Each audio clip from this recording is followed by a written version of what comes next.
we'll bring up the map ban phase for you. Oregon will be blocked out as it was played by Mockit last time, and Villa will be blocked out as it was played by Vitality. So we could see another coastline or another bank. What have we not seen today, though? We haven't seen Border, Clubhouse, or Consulate, so it would be good to see one of those instead of seeing a repeat, as we already had a repeat of coastline twice. Let's cross our fingers for a unique map here. Fingers crossed. Well, there's one of them off the board. Where we go, and I mean, Clubhouse is gone. It depends on Border or Bank or Consulate. Border is gone, so Bank or Consulate. We could end up seeing Bank a second time. All right, Consulate. There we go. Awesome. Much better. Yes. Should be an interesting one here. I think Vitality have a very good Consulate, but I think Mockit have an okay one as well. And we'll see how this goes down in terms of whether or not the current versions of the team have this map down. But Vitality has become somewhat predictable, I would say, these days. So. And they've been on a bit of a slide this season. They did make it out of the group stages in the Paris Major. What do you think of their chances? Can they possibly pull it off? Mockit, who has seen a resurgence, and I think defying expectations to make it into one of these playoff spots, they've just lost it. What is the community vote going to seem like here? Vitality or Mockit? What's your prediction? I think I was going to say most going to go to Vitality, but that's surprisingly close. Yes. I mean, I know Very, Vitality very is definitely much farther down the board, but it's the case of, like, I think they're not too far from each other in number of points. But Mockit have been doing overall better than Vitality this season, but Vitality are known to be good, as we said earlier about our expectations of the team. We expect them to be doing better. Maybe this is where they finally start to show some of that. Can they turn it around on Consulate? Vitality trying to get out of the basement of Pro League, and Mockit looking to try to snatch that playoff spot back from Secret. We don't have many weeks left here, so teams are running out of time to pull this off. Vitality starting on defense, well, Devin, they're going to get the very first ban. All right, well, good to see them starting off on defense, because that means these will be a little swifter rounds in terms of the first 5. No, it's just Vitality are well known for being very slow and methodical in attack, which generally does work out for them. Infamous, notorious, maybe. Yeah, I think that predictability, though, is starting to work against them, and that might be part of the reason we see them so low on the scoreboard. What are Mockit going to knock off, though, for their pick? Lion, the ever-present one, is banned already. So there we go, Thatcher. All right, well, that is interesting. So no Thatcher. With a Maverick on the board, though, he could possibly fulfill that role. Thatcher is a very strong operator when attacking downstairs on that garage, and now Mockit is also going to ban out Valkyrie. Somewhat unusual bans. Usually, I think the only time we see Thatcher bans is pretty much on Oregon, maybe once on Clubhouse. I'm not sure. Not that frequent. I mean, Valkyrie is not that weird of a ban, and now Echo as well. That's especially not on this strange map. either. Yeah. But that means Maestro's still going to be in play, and like you said, Maverick, but also going to be Clash as well. Although I don't think anyone's really too concerned about banning Maverick. It doesn't seem to be a very common ban to happen. We are going to start upstairs in the console meeting room. Pretty typical these days to start with. It's, I mean, now, I was going to say all the sites are played in similar volumes. There's not a huge gulf between them typically. Lobby is typically the least played, but keep in mind there was a 4th bomb site that was very recently added to this map. Yep. Some 6 picks coming in here. There's the Blackbeard, who is very good at attacking this particular bomb site, but the Castle's going to come out to maybe help with that a little bit in stopping some of those Blackbeard angles, potentially. Maybe mitigate some of the damage that the attackers can do. Yeah. Well, I mean, there is some good Castle strats in this top floor. I don't know if they're really as pivotal as he is on certain bomb sites, but they are definitely common ones used here on this particular bomb site. So it's not a huge surprise. We do have Mirror available, which is not the most critical operator on this map, but definitely has quite a few uses on some of the different bomb sites, especially down the stairs, as well as in lobby. We'll definitely see that get used by Brid here. 10 seconds They're to go. still bringing pretty standard ops. I mean, Vitality have gotten a little bit out of the rut of bringing older ops mostly, but it looks like they're falling back on that to an extent here with this lineup. I think Legion being the oldest operator, or the newest operator that they're running, they tend to not play a lot of more modern ones and just occasionally bring those. We're going to see Mockit, though, pressure windows to start with. Fortunately for him, the drone gets shot out before he even gets to look at it. So that advanced drone throwing maybe slightly working against him. For those that aren't aware, and this is something that I know for our console viewers here might not understand, advanced drone mechanics are now where you can literally throw a drone and you don't necessarily need to go on it right away. You can come back. I actually don't know if it's available on console or not. I know that advanced gadget deployment isn't. I'm not certain if we can say the same from the advanced drone, but hard to say. I mean, I would think it might be by now. Yeah. But, I don't know. One of the few maps where Mira is not always a must ban is Consulate, and there you can see why she gets played so often. Inside of that little staff kitchen area where Spark is playing, he's going to go for a bandit trick and will actually get it quite successfully. Tons of time to pull that one off. Bibu eliminating Baka Brian, the Capitao down, and playing out on the balcony just by A. That is a crucial operator to a push, and probably your most utility-heavy operator here. No smokes, no asphyxiating bolt. You're going to have to rely a lot on fragging potential from Mockit's lineup now through the next minute and a half. Well, thankfully for them, they still have KS on Buck with at least one grenade left there, as well as Corey on that Blackbeard. Those are going to be the two non-hard breacher, decent frag operators here that they're going to have to rely on. But the Legion, unfortunately, gives away KS's position as he sneaks up. Still on Repel, Corey just watching these windows here. That Castle Barricade is primed and ready to just be opened up at any opportunity. KS holding to see if there's going to be a rotate in through bathroom. Great hesitation, and he'll get Rafael, but ends up getting taken down in the process. He'll get secured by Bride as Vitality does end up trading that kill off. So you lose your Jaeger, but that's not a lot of utility that's taken out from Vitality at all. And in fact, Mockit will probably lose that trade. Yeah, definitely an advantage here to Vitality, especially, of course, because they are on defense. It's 3 people that are mostly outside to try and push with 40 seconds left. Definitely working out for Vitality here. Anticipating a possible jump out from the window there. Corey's going to have to do double duty, watching 2 separate angles, but there's nobody who's going to take the bait so far. Shattering the first rifle shield, or last rifle shield rather, of Corey, as he has none left.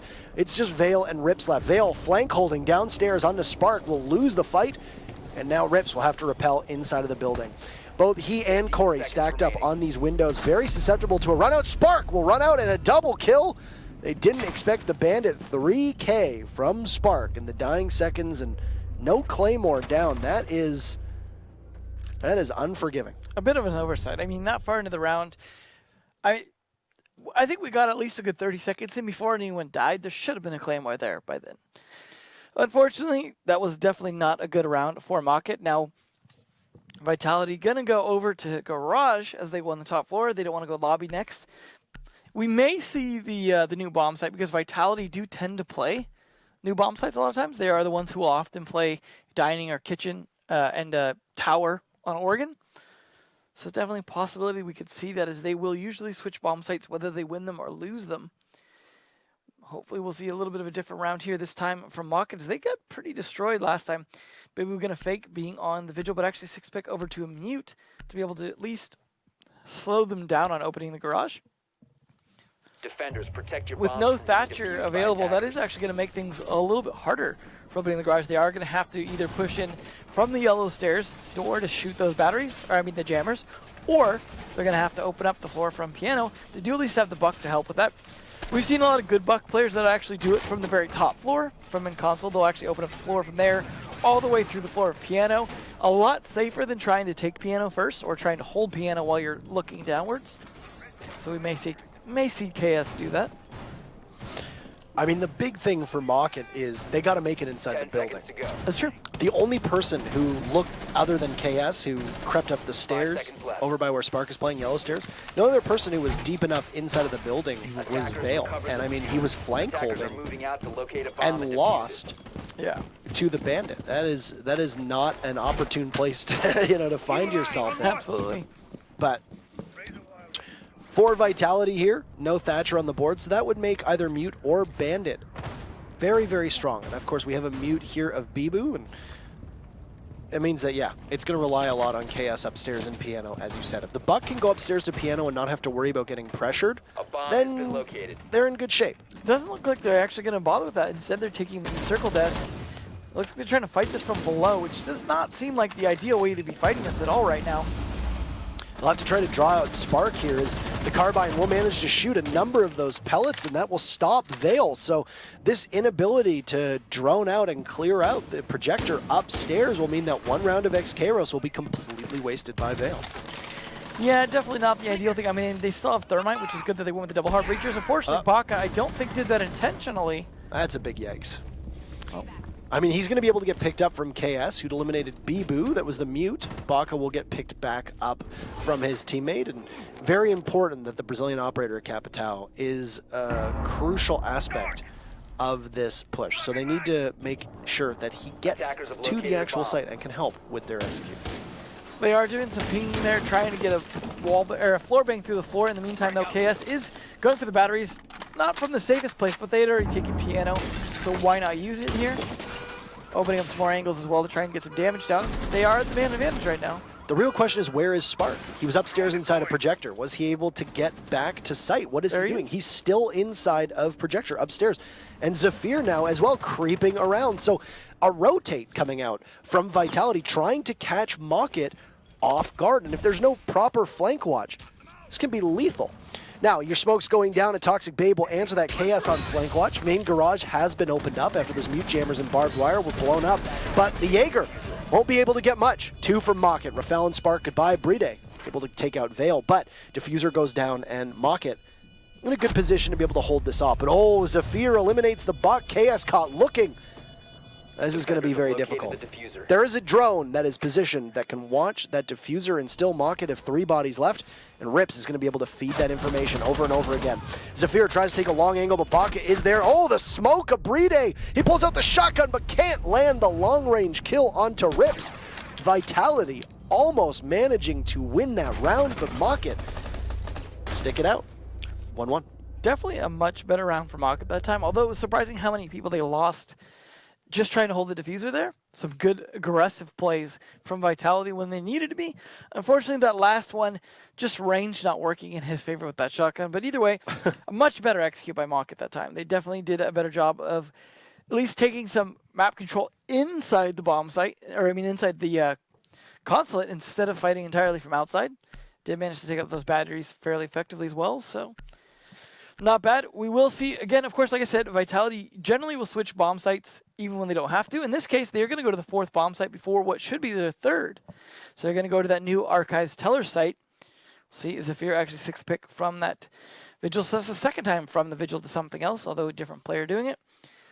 We'll see how they attempt to defend this particular bomb site. We have seen some good defenses of it from G2 especially in a previous matchup.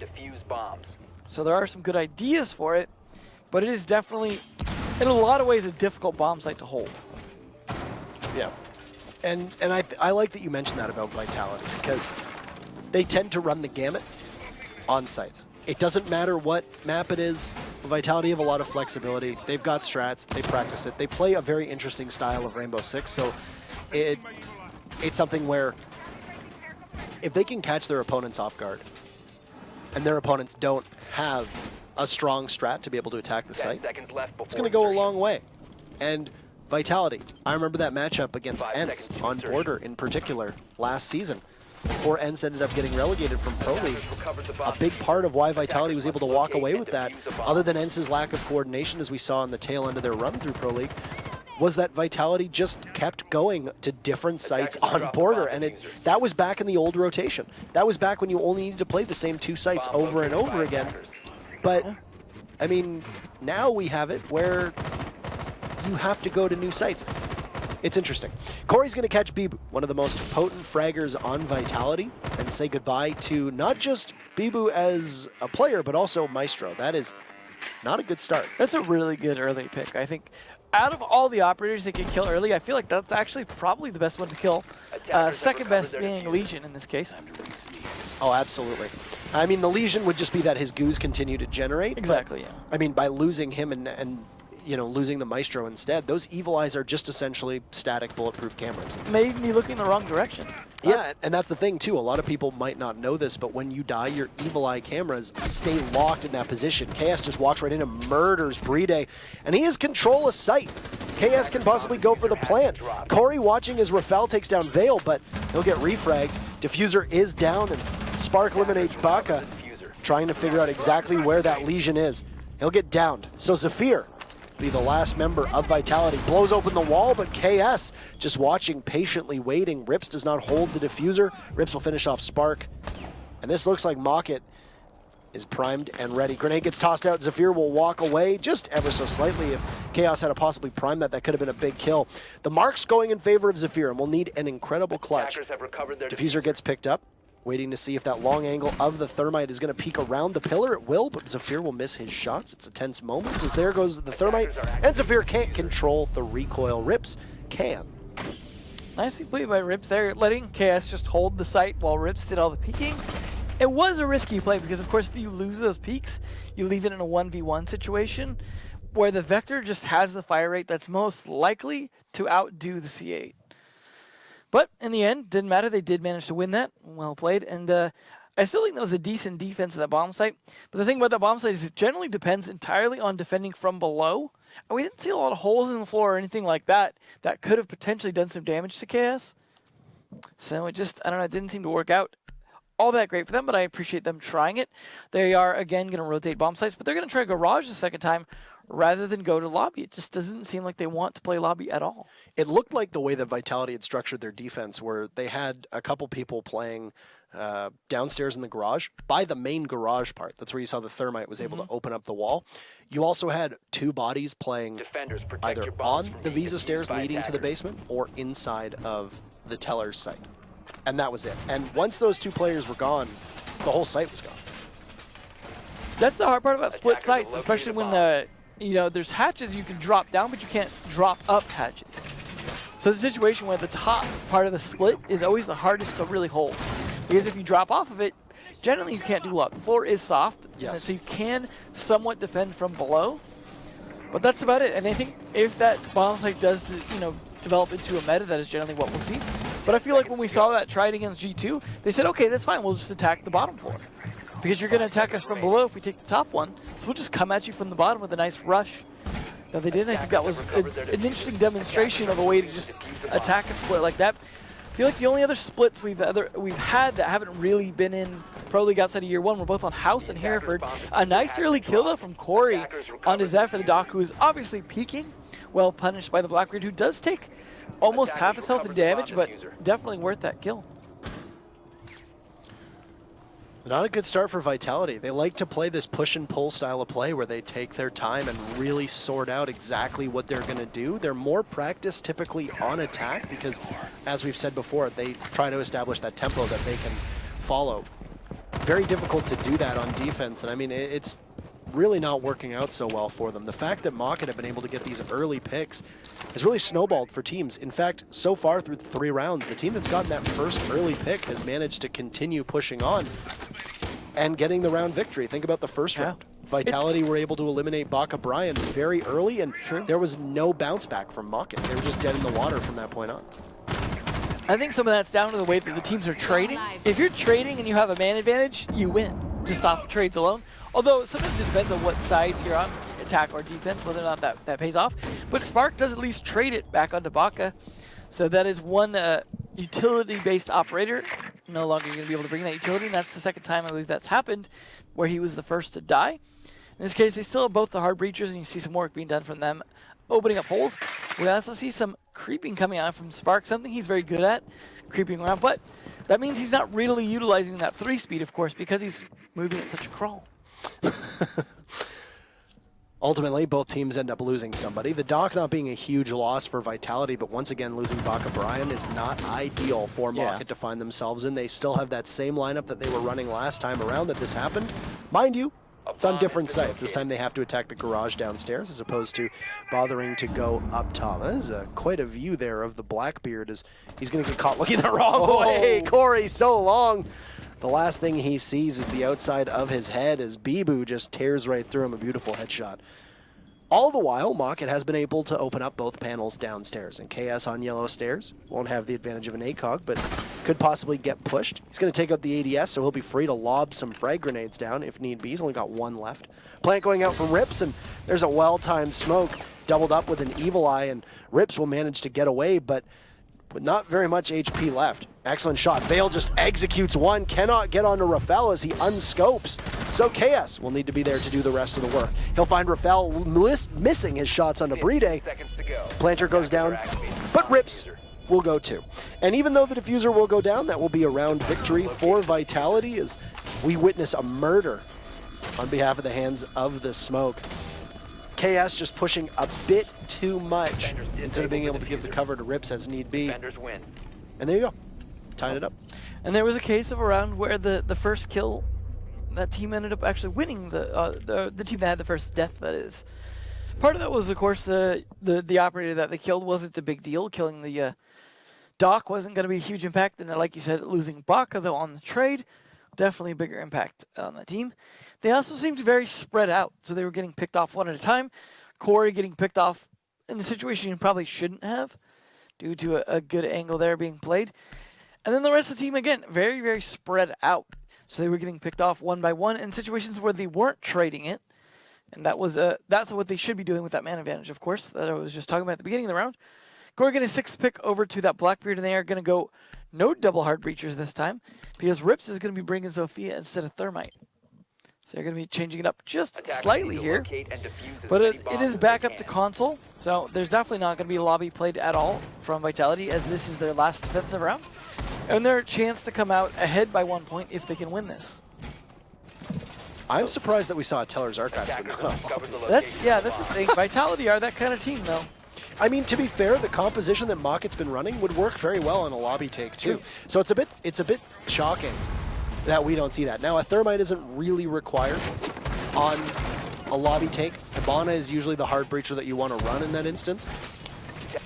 But at the same time, I mean, it's a bummer if you're a Mockit fan because they were so well prepared to be able to take lobby. Have a buck from above, tons of vertical pressure. You've got Capitao, who we still really haven't been able to see what Baka Brian is able to do with that Capitao. Yeah. Fortunately, he's just been getting a bit too ahead of himself, and Vitality, responding accordingly and appropriately, have been taking him out before anything can happen from Mockit's side of things. Definitely the case. I mean, this time he's still going to be on Capitao. Maybe going to play a little more cautious this time. Corey, though, definitely taking a big risk there on popping that window open, but doesn't take any damage. Doesn't even look like they hit his shield. So gets away from that scot-free. Yeah, it doesn't look like he took any damage whatsoever. He's still just going to stay on the window. Oh, Bride! Wow. Why would you push back that far? So long to the Mira and so long to the C4 with her. Bibu walks away from an interaction with Vale that probably should have been his death, but he stays upright and they lose the Hibana, so that was Mockit's only hard breacher. Now, we've said this on Consulate many times. EG did this, what was it, last week? You don't necessarily need a hard breacher on Consulate depending on how you want to go about it. It obviously helps. But even when you're attacking Garage, you can possibly go through servers, or you can go through Yellow Stairs, or you can go down Spiral. Not a requirement that you have a hard breacher. Mockit's task becomes more difficult now they've lost Hibana, but I don't think this is a fatal blow. No, definitely not. I mean, it definitely does mean that there's some angles they can't open, but KS opening up angles of his own through the floor. Unfortunately, does not know that there was someone right there, although looks like he might have done some damage. Baka, though, finally getting a kill rather than being the first kill himself. Important frag for him playing on that balcony. And Zafir, who watched the floor blow up beneath him inside of bathroom, now stand at the top of Yellow Stairs. He's going to get concussed from his Zofia mine and anticipate a push from the bottom of the stairs, which is the correct call. That's where KS is situated, and at any moment, the Buck could possibly try to take the close range engagement. But Zafir will fall off. He's got the backwards mirror window at his disposal, but he's very vulnerable to a possible push from that connector window. KS will be stopped for just a second and pull the goo mine out as he's joined by Rips on Yellow Stairs. They'll see the castle. Zafir walks away with 1 kill, but whether he'll be able to push up or not, won't get any far. Rafael's last man up. They'll take out Corey. And he's still got Baka Brian and KS left. Plant going down. How good is the coverage going to be from Baka Brian? The newest member of the team, it's going to be paramount that he's able to stop this Jaeger from doing anything. He's prone on the ground, and the ACOG will spot the Jaeger before the Jaeger can spot him. And Baka Brian will lock this out. 3-2, the scoreline through the first half for Mockit. They get 3 successful plants down. They lose 1 of those plants. And we'll switch sides and see what Vitality can conjure up. Well, again, was the case of just trade after trade after trade. In that case, though, Mockit was able to manage to get 2 without losing 1, so they ended up in the trade advantage. And that's what they needed, right? Because you need someone to cover for the plant, as you were saying about Baka.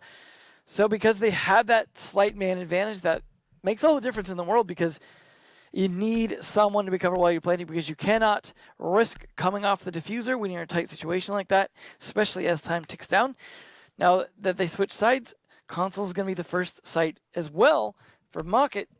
We'll see if Vitality are back to their old shenanigans of attacking in the last 10 seconds, or if they're going to bring something new, Defenders, fresh, and, I don't know, attack anytime before that onto the bomb site.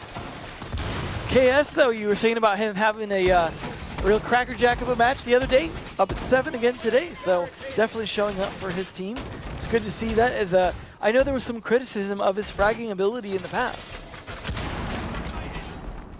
He's definitely been used in a more aggressive role. So, I mean, the thing is that when you had the old composition of the team, KS wasn't necessarily tasked with getting the kills. Now, the way that they were playing him on attack there as Buck does inhabit that weird intermediary role where you have a job to do, but your job isn't as important or as mundane as possibly a Thermite or a Hibana, or, you know, if you're a Capitao, for example. A lot of times Buck will be that secondary entry fragger. So it's not that weird to see KS being able to put 7 kills on the board through the first 5 rounds. He's going to be playing a Mira now, though, and I mean, Mira is not going to be the person getting the kills, I would imagine, on Mockit's defense. But that's a role he was playing going all the way back to when he was on Penta. So that's he true. knows it well. That is true. But I would imagine that they're probably going to ask Vale and Baka to be getting these kills, or even Maestro, who is definitely an anchor but has one of the best guns available on defense right now in that Alda. He's like the most aggressive site defender. Oh, yeah, and I mean, the fact that you have the best gun with the best ACOG on defense, that's going to go quite a ways here. And I mean, it's not an MP7, or it's not an MP5. It's not an MP5 suppressed. The fact that you have this tremendously powerful weapon with an ACOG means that Maestro has a role that very few other defender operators can share with him. Yeah, I mean, and the fact that he's a 1-speed 3 armor usually is a detriment to a lot of operators. In his case, I feel like it helps, because a lot of time he's going to be taking advantage of holding angles and things like that with his ACOG, and taking any bit of damage. He tends to survive a lot of engagements because of that aren't headshots. I mean, imagine if you combo that, of course, with a Rook armor as well. You could be even more of a force in terms of standing somewhere and just spraying bullets.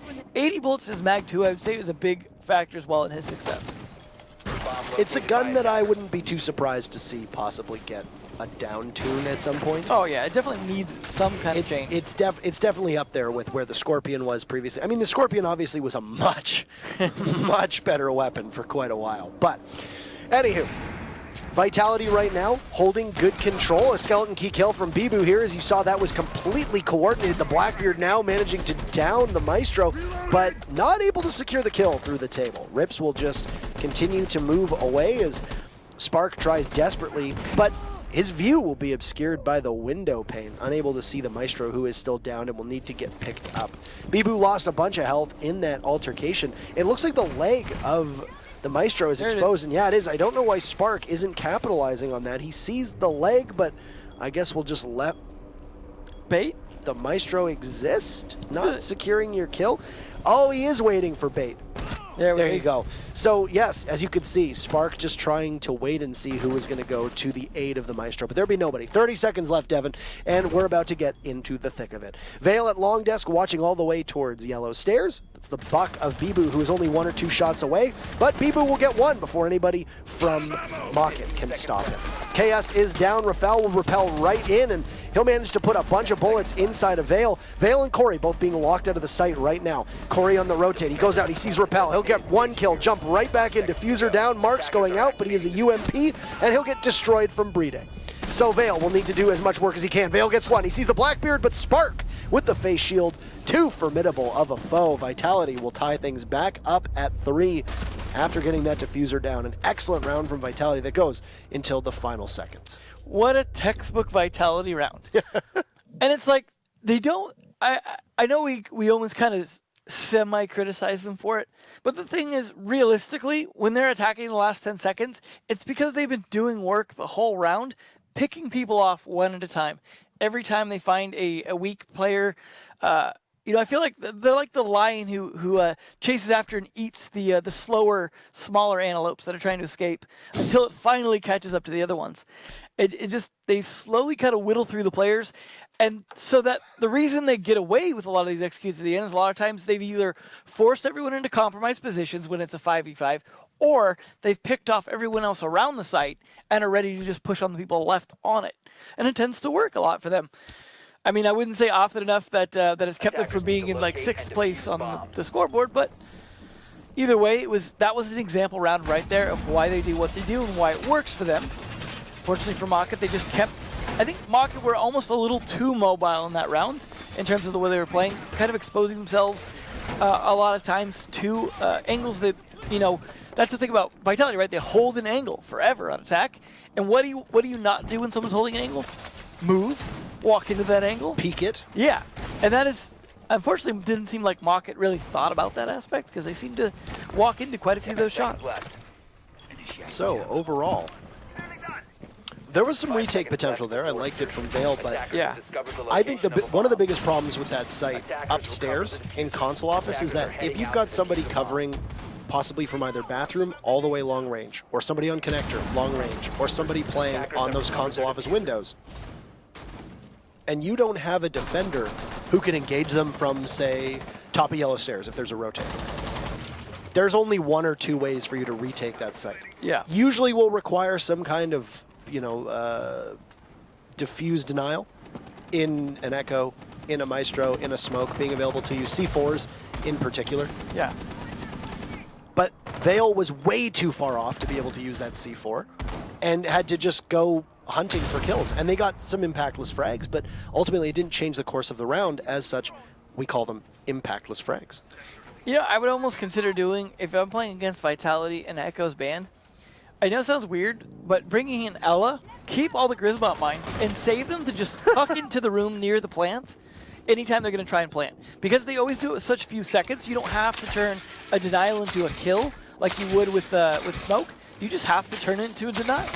You just need to stop them in their tracks. And yeah, I mean, Echo is definitely an operator that works quite well against Vitality, knowing exactly how they play. Vitality doesn't always run an IQ either, so that's something that could possibly work out. But I mean, Vitality banning Echo, unsurprising to say the least. Bibu's admitted they know it's one of their weaknesses, and they're going to continue to ban it most of the time.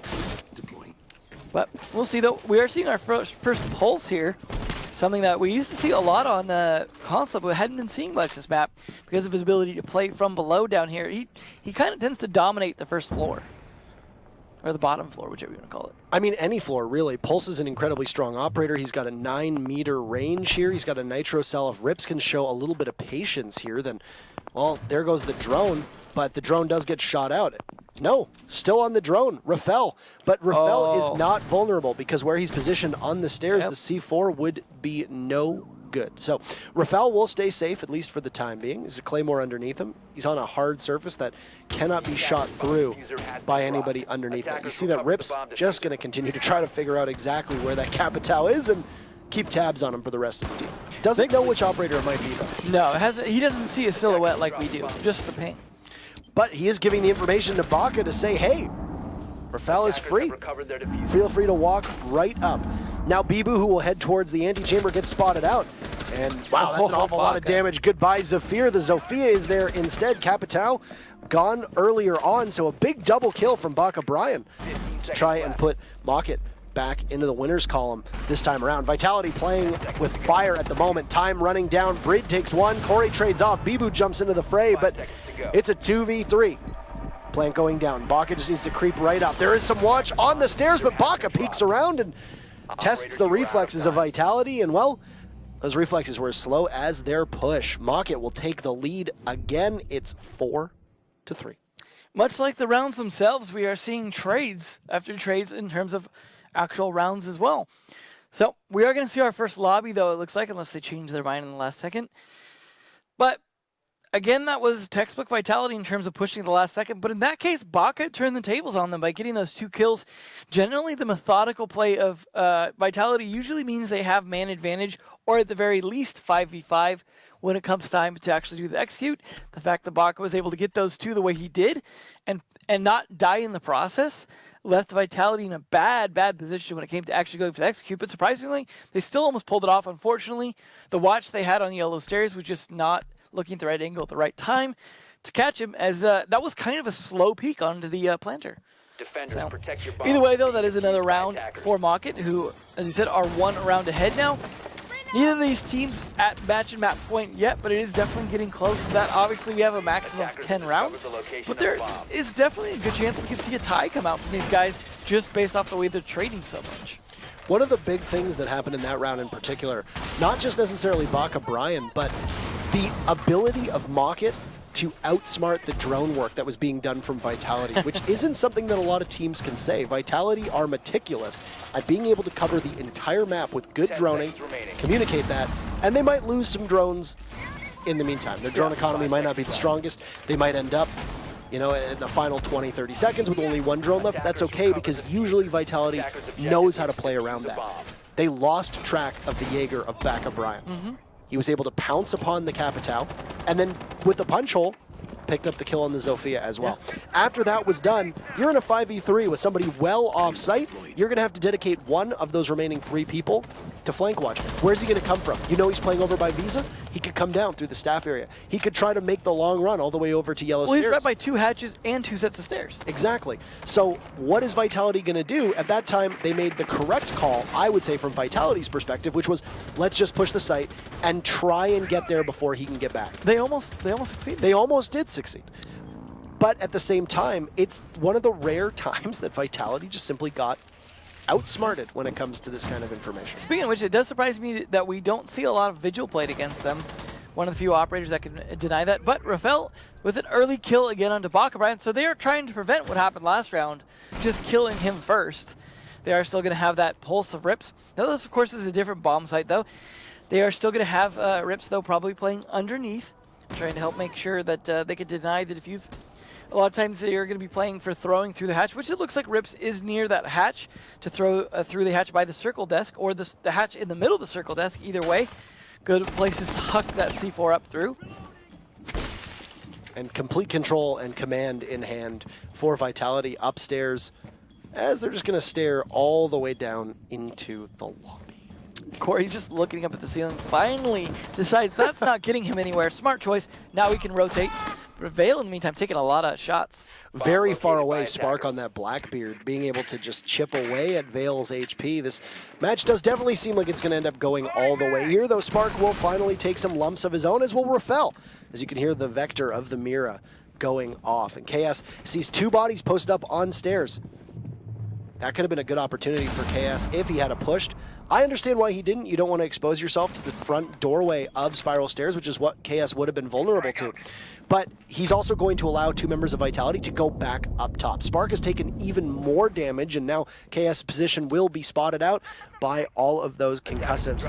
Rips a great C4 onto Rafael. The Capitao all gone. Corey watches for Bride, and now the rest of Vitality will have to scramble. This was a good start for the French, but they're slowly losing their grip on this round. Corey will pick up his 2nd kill. KS, anticipating a possible plant. He'll toss out his C4, doesn't get the diffuser down. It goes quite successfully, and Spark will just watch over, but the Blackbeard doesn't know. Rips is going for the defuse, and this should be Mockit quite easily being able to stick it and move to match point. What a play. Spark just no information and no knowledge that Mockit had gone for such a quick retake. 1 point for Mockit at minimum. I love the way they use the smoke canisters to cover the defuse, too. That was very smart play. Of course, had that been in glass, that wouldn't have been the same situation. Blackbeard, unfortunately, cannot see through smoke. So well played. And that puts it on map and match point for the team that does not need these points nearly as much as Vitality does, although these points will definitely help them have a chance at going to Rio. So looking like we are close to a win, because even if it keeps trading back and forth, that means 4 points for Vitality and 6 for Mockit. So Mockit just need to close out this round. Now Rips this time not going to play on the pulse, though, despite it working out so well for him previously, as they go back up to console again, which that does make some sense that he had been using pulse more for garage and lobby. We'll see if he's still going to be as effective. They have Veil on the mute as well. I feel like a combination of Vigil and Mute would definitely be a big problem for Vitality. Just as what you talked about with their droning, anything you can do, right, to deny their ability to drone you is a good thing. And I imagine that's going to happen here to an extent, as there's not necessarily a ton of walls you have to mute jam or anything like that. So the mute jammers here definitely going to be helping deny a lot of droning, I would imagine. Good setup for Mockit. Once again, just simply trying to keep everything nice and tightly compact. KS will likely have the mirror window in a very similar position to what we saw from Vitality on that bathroom window, and then we'll play with his back to the reinforcement and the castle barricade, as you see down there, for those that are possibly curious about why you open up those small holes next to castle barricades. Yeah, it's definitely something we saw going a while back, where it was when Castle first started kind of getting played slightly more, when he first kind of entered the meta. This was one of the maps where we saw that rotation start to get entered in, and it was, yeah, people were asking why open up that hole right next to something you just reinforced. It's controlling angles.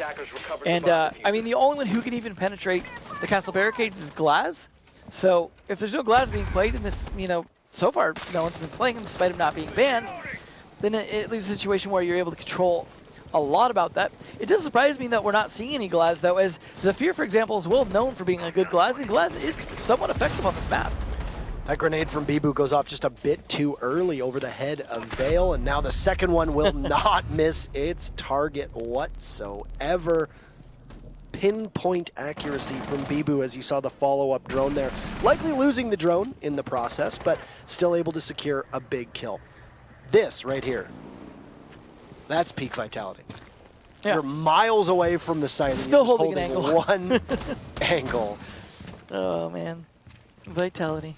Brede droning Bibu in. As you can see, one of his teammates also repelled up by the copier. And Bibu looking to see if anybody's going to be playing behind long desk. The silhouette's not available to him, but to us, we know that there's nobody there. Brede has now joined the buck of Bibu inside a copier, and will move inside of the kitchenette. That is right next to the copy entrance. Well, Spark doing some droning for himself here. He's still playing a somewhat aggressive Blackbeard, although looks like he's going to go for the repel instead, try and control the projector room from the balcony, which is a pretty typical Blackbeard. But only one member so far of Mockit has died.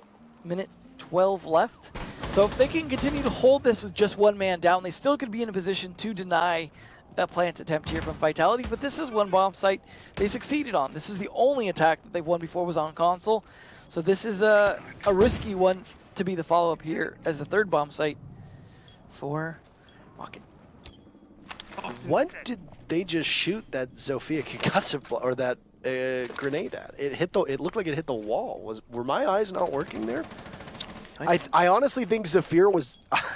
I think Zafir tried to use one of the concussive blasts, but instead, yeah, he did. He tried to obviously use one of the concussive blasts, but he misses. So 30 seconds left, and Team Vitality do have a numbers advantage. Match point in favor of Mockit. They just need to hold on for another 20 to 30 seconds. Plant going down, KS gets the lead-off kill, but they don't know that the diffuser is close to being planted. Rafael will be able to pull it off. So Mockit will now need to fully retake. It's a 4v4. Tons of opportunity here for Mockit, but ACOG's in the hand of Vitality. For just a second there, Rafael will spot one, unable to capitalize on the kill. Zafir will not miss his target, as Rips knows that there's going to be multiple bodies outside. Blackbeard upside down, face shield. This is a lockout from Vitality. The slaughter will continue, and it's flawless after the plant. Vitality finds their targets and gets every single last one of them. This is going to go all the way to round number 10. Still match point in favor of Mockit, but Vitality very close to tying this up. So far, I would say this match has gone pretty much exactly as I would have expected it to. The back and forth, the going to all 10 rounds, not being sure who's going to win, potential tie situation. Seems like it, but so far, this is in favor of Mockit, who are not only in a 2-point advantage before, still on map match point, and this is one of the bomb sites they have won, as opposed to Console, which they've now lost twice. So now they are in a favorable position, I would say. But either way, they are guaranteed 1 point. And that denies Vitality the ability to jump up more because they have no chance of getting 3 points now. So at the very least, they're denying Vitality their chance to jump up that leaderboard, giving themselves a better chance of continuing to hold towards the top with that 1 point or potentially 3. We are going to have Rips, of course, playing that pulse again, as he did so well on this garage before, providing a lot of information to Baka, which made a big difference. As you mentioned before, they were doing a good job dodging a lot of the drones, so Vitality, you're going to have to be a bit more careful this time to make sure they catch Baka, deny his ability to move around. They are going to be bringing a bandit this time. I believe they brought a mute last time, although I don't recall correctly, or exactly if that was the case for the garage.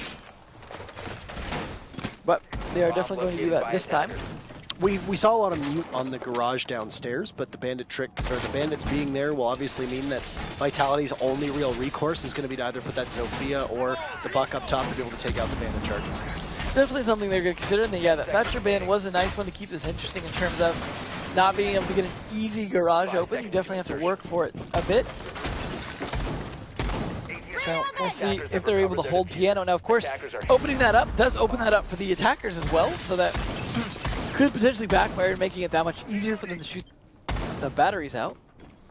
Unless they just simply want to try to contest them. I mean, this happened to, if I remember correctly, this happened to Nip a couple times, especially with Fnatic when they were playing against each other in Paris, was that every time Nip tried to enter into Piano, it was a really nice C4 that was pre-placed for Julio, and the Sledge wasn't able to do much. Yeah, definitely something that could happen. I mean, you have to be careful. Of course, it's harder to pre-place a C4 if you've opened up any of the floor, of course, because then the sound will bleed through and they'll have an idea. Yes. But they do have a pulse, so of course they can, look for an opportunity to use the C4 real time as opposed to pre-planting it. Possible 3 C4s on the board, depending on what Vale is doing, but Gotta imagine C4, but you never know. I mean, you could possibly use barbed wire. Likely with Corey running the impacts, you're going to need more than 2 pieces of barb. That would be my guess. Very true. Back in the days when barbed wire was necessary, barbed wire wins rounds. Back when it used to slow you so dramatic. And back when Bandit got an extra one. Yes, and Bandit also had 3 at one point. So it was very possible for you to run with 7 barbed wires, and they required 3 hits to break. And they slowed you an awful lot. But there wasn't a lot of diversity in the secondary gadgets. Almost everybody would run barbed wire because you knew how powerful it could be. Yeah, it's definitely a different situation now where we see most bandits running C4, but not all of them. Yeah. So, final round here. We've gone through 30 seconds, or a minute and 30 seconds, so that's half of the round eclipsed for the time being. Vitality are going to continue to take up map controls. They sit up top on that second floor. See that yellow stairs has been completely cleared up. Baka Brian will get kill number 1 onto Bibu. The buck goes down, and Spark is there to kill Corey, so both teams will lose 1. Baka Brian in that altercation with Bibu was able to get away with just a tiny bit of HP, so not a mortal blow, but some open wounds there for the Jaeger, and he's very close to death. This also means that the first floor has been completely conceded by Mockit. You can see that Vale just watching above to see if somebody's going to bother to push up, and it's going to be Spark, and he'll lose 1 of his 2 rifle shields. Baka Brian will get reset, and we're back waiting for Vitality to start their push. At least they're getting those batteries out, but this took them pretty much the whole round to do that. But doesn't matter, as Brede is going to now be able to open it. And the push will, of course, start at the 10-second or less mark. Yeah, good time for the exothermic charge to blow open one of those walls, and Brede very, very patient. Drone work from Zafir as he spots the Jaeger, but Baka decides, no thank you. He'll head back down. Waiting and holding on for Dear Hope. 3 points on the line for Mockit, a tie for Vitality at best. Vitality gets Vale. Good kill from Brede. KS completely disrupted, but Rips, oh no, a team kill. He takes out Zafir, but they need to stop the plant. Rips goes for another, he'll down Rafael, Brid down. This is so winnable. It's just Spark left, the Blackbeard in a 2v1, but he'll take out Rips. Can we see the clutch for the draw? What a play from KS. Spark very low on HP. KS the clutch, and Mockit will walk away with the victory. Vitality, oh so close. Get your kill, KS. Go and get it. And the diffuser is next. Plenty of time. 2 matches in a row for KS to steal the show. Mockit's still very much in that playoff hunt. 3 big points, and they'll take it in the final round. Well, again, pretty much how I would expect it to go. Mockit just barely eking out the win, but it was very, very close, down to a 1v1 at the end. High fire rate of the Vector, though, despite the range, still winning out. That is unfortunately a very difficult gun to deal with, even with a face shield, especially with how many bullets it has as well. So, nicely done by KS. A little greedy getting the last kill, but good to see he showed up almost as much as Spark did. I think a very well played game by both teams. Just Mockit managed to eke ahead just barely at the end. Yeah, a scary proposition for Mockit, and when you're going up against even better opponents over the next 3 weeks, you got to be beating teams with a bit more gusto than a 6-4. At least they got so the to 3 speak. instead of 1, though. That's very true, and they will retain second on that standing sheet, so Mockit goes back up there, but as we said, it only gets harder from here on out as they try to seek that second spot, keeping Secret down in third. I think it's very likely, in honesty, that Secret are able to overtake them and take that second spot. As you said, it's going to be a difficult battle here for Mockit, but I do think they're going to have a very good third place if someone else doesn't overtake them somehow. I mean, that's how I see it shaking out in the end. It's G2, Secret, and then Mockit, but you never know. I think Vitality played a good game, but they just are not closing out wins, and I think that's going to keep them around that middle of that pack, as long as they stay out of the 7th and 8th, though, which I think is probably going to be somewhat easy given how those two have been playing so far. So, I mean, Vitality needed a point. They didn't get it. The real loser today is Millennium. They watched all of their opposition get farther ahead, and Millennium getting smaller in that rear view mirror. Same with Penta, who, by the way, the new Penta skin is out. If you like playing Legion, the Penta gun skin is out. The 11th team into the pilot program. It's a really nice skin. I'm gonna have to get that, actually. I saw it during the break. So G2, when they were Penta, probably had it based around the Legion that we saw them play quite regularly. But now they're not with Penta anymore. But the skin was still developed, and well, if you want to support Penta, go purchase the skin. Also, Penta Charm out as well with the skin. Anywho, we have an interview with Baka Brian from Mockit. We'll talk about his big win and what Mockit did so right here as we bring him up. Nice to see you again, Brian. How are you doing? Hey, hello. I'm good, man. Thank you for asking. You're very welcome. I want to start things off here. This is a huge win for you. You got a really tough schedule from here on out, trying to stay in that second position overall to get to the playoffs. When you play a team like Vitality, this is, if I remember correctly, your first crack at playing Vitality in an official match, you personally. They play a really bewildering style. How did you as a player settle in to have to deal with this strange drone you out 4 times and then push in the final 30-second style of play that Vitality employs? I mean, we knew that they're going to be playing very patiently, and just going to keep on holding angles until they have their final execution ready to go. So, I mean, to be honest, I got really lucky on the triple kill flank. I got really lucky that they didn't spot me go up top and rotate over to Spiral, because I don't think they ever saw me on yellow. So I don't think you got caught. That's pretty much 100% luck. When you were playing the Capitao, let's focus on you for just a second here. When you were playing the Capitao, a bit of unlucky opening deaths for your team, but they still managed to eke out a number of rounds despite that.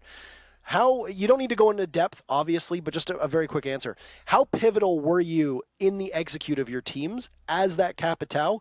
And give some praise to your teams if you were quite important to be able to still get the wins in a couple of those rounds. I mean, I was supposed to stay alive until we had the execution ready, so I can smoke off the entrance points. And not gonna lie, man, I bought it out hardcore. I think at some point I fell down the meeting platform. You outside. Sure did. And okay, to be honest, that one instance in main lobby, that was all timing. Okay, that was all timing. Because I looked up the hatch several times and he didn't want to peek. Yeah. And the moment I pick up my drone, he peeks. Okay, that's not on me. Welcome to Vitality. Last question for you here before we end the interview. You got, like I said, you got a tough 3 weeks coming up. You needed your points. The team seems to be changing its roles around in the comfortability as you and Corey start to settle in here. Chaos has picked up quite a bit of fragging power over where he used to be in this team. Are we going to see any more evolution of your roster, of your roles, of your strats over the next 3 weeks? Any big jumps in the way that you prepare for the slog going over the last and final 3 weeks before you might or might not make it to Rio? I mean, I feel like I think we're pretty comfortable with our roles. I'm mainly playing this kind of flex support role, K is kind of as well. He's always ready. Like he's always happy to roll to like swap to a fragger role, like Buck or I don't know, let's say Ash or what's her name, Alibi on defense. But I think for now we're kind of comfortable with what we are currently. Well, all the best. It's been exciting watching your team grow. Congratulations on your victory today. Anything to say to your fans, the viewers, etc.? I don't know. Winning is always amazing, and with all the support via Twitter and like Twitch chat, like every time someone makes a clutch, I see people typing in Twitch chat Pog and whatnot, all the cool emotes, and that just brings our spirit even higher. So yeah, also huge props to my team on attack when I were AFK on Capital, so they carried me on that side. So yeah, huge thank you for that. Always a pleasure to interview you, Brian. Hopeful to see more of you over the rest of the season. Take care and all the best. Thank you. You too, man. Thanks.